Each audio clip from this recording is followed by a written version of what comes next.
कहते हैं सुबह का भूला अगर शाम को घर आ जाए तो उसे भूला नहीं कहते हैं। जिनपिंग क्या घुटनों पे आ गए हैं और अपनी इकोनॉमी को संभालने के लिए अब किसकी शरण में पहुंचा है चाइना, जानेंगे खुद चाइना के प्रधानमंत्री पहुंच चुके हैं। क्या फिर भी चाइना की इकोनॉमी बचेगी? और जहां एक तरफ ये सब कुछ हो रहा है तो वहीं दूसरी तरफ भारत के खजाने में अचानक से वृद्धि कैसे हो रही है। दुनिया में तो सबके खजाने डाउन हो रहे हैं। जानेंगे जियोपॉलिटिक्स में क्या कुछ चल रहा है, आइए जानते हैं इन खबरों को विस्तार से। चाइना के अंदर जो चीज़ें हैं अब वो ज़्यादा छिप नहीं रही है। वैसे तो चाइना कोशिश करता है कि उनके घर की बातें बाहर न निकले। कोई चीज़ अगर घर के अंदर हो रही है तो वो जल्दी बाहर न निकले तो ज़्यादा बेहतर होता है। पर कहते हैं इसको और मुश्क छिपाए नहीं छिपते हैं। तो वैसा ही चाइना के साथ हो रहा है। चाइना ने शुरुआती दौर में डेटा को छिपाने का काम किया। कम से कम डेटा बाहर आएगा, लोगों के पास जानकारी कम से कम होगी। लेकिन जानकारी कम से कम होने से ऐसा नहीं होता है कि चाइना की परिस्थितियां सुधर जाएगी। चाइना का जो करेंसी है वो लगातार गिर रहा है और चाइना अपने इस करेंसी को बचाने के लिए अब नई नई तरकीबें निकाल रहा है। स्क्रीन पर आप एक आर्टिकल देख सकते हैं। चाइना का सेंट्रल बैंक ये इस वक्त जुड़ गया है कि किसी भी तरीके से युआन को बचाना है और युआन जिसका एक दूसरा नाम रेनबी भी है, उसे बचाने के लिए इन्होंने नए तिकड़म लगाने शुरू किए हैं। इस नए तिकड़म के अनुसार ये क्या कर रहे हैं, ये अपने फॉरेन रिजर्व से निकाल रहे हैं डॉलर और खरीद रहे हैं युआन को।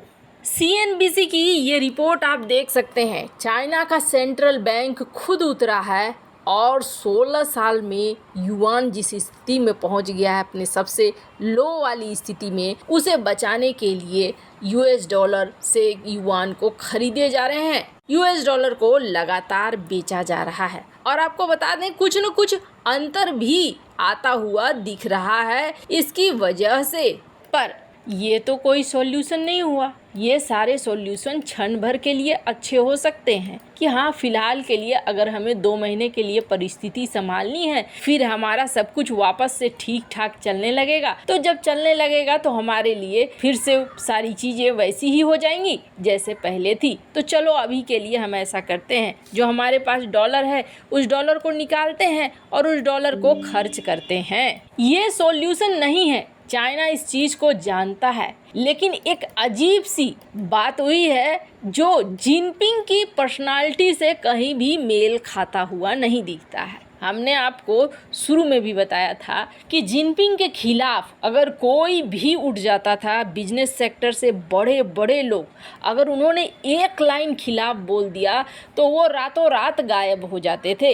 ये हमने जैक मा के साथ भी देखा। और न सिर्फ जैक मा बल्कि बहुत सारे ऐसे कंपनी हैं जिनके जो टॉप क्लास के बिजनेसमैन थे वो अचानक रातों रात गायब हो गए। और सब में एक कॉमन पैटर्न रहा है। क्या पैटर्न रहा है कि इन्होंने चाइना की सरकार के खिलाफ कुछ न कुछ क्रिटिसाइज किया है, कुछ न कुछ खिलाफ बोला है, जिसके बाद से ही ये सारे प्राणी जो दिख रहे थे अचानक से एलियन बन के गायब हो गए। हालांकि बीच बीच में कहीं कहीं प्रकट भी हुए। अब स्क्रीन पर आप एक आर्टिकल देखिए। अलीबाबा ने ये ऐलान किया है कि हम 2000 ग्रेजुएट को नौकरी देंगे।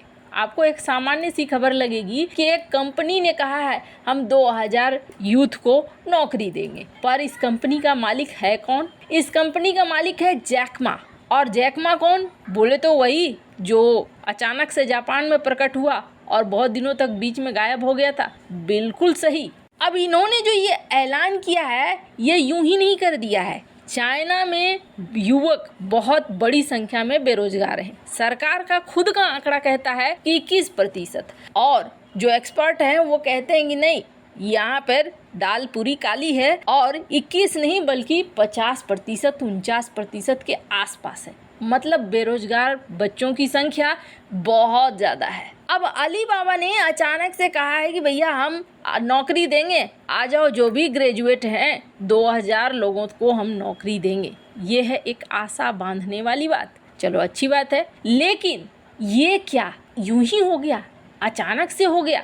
जी नहीं, चाइना के प्रीमियम है इस वक्त ली क्यांग, और प्रीमियर माने प्रधानमंत्री। और प्रधानमंत्री मिले खास तौर पर किससे मिले? सीनियर एग्जीक्यूटिव अलीबाबा से मिले, बाइटडांस से मिले, JD.com से मिले, और इन्होंने कहा कि हम तुम्हारा सपोर्ट करेंगे। यानी जो चीज़ें गलत कर दी थी जिनपिंग ने, उन सारी चीज़ों को कहीं ना कहीं ठीक करने की बात कही चाइना के प्रधानमंत्री ने, जिसके बाद ये हायरिंग प्रोसेस शुरू हुआ है। कहने का अर्थ ये है कि चाइना एक बार फिर से अपनी गलतियों का एहसास करते हुए अपनी बड़ी बड़ी बिजनेस फर्म के पास जा रहा है और उन्हें कह रहा है कि हम तुम्हें वातावरण देंगे, तुम काम करो, तुम पैसे लाओ। किसी देश में हर कोई महत्वपूर्ण होता है, चाहे वो बिजनेसमैन हो, चाहे वो किसान हो, चाहे वो दुकानदार क्यों ना हो,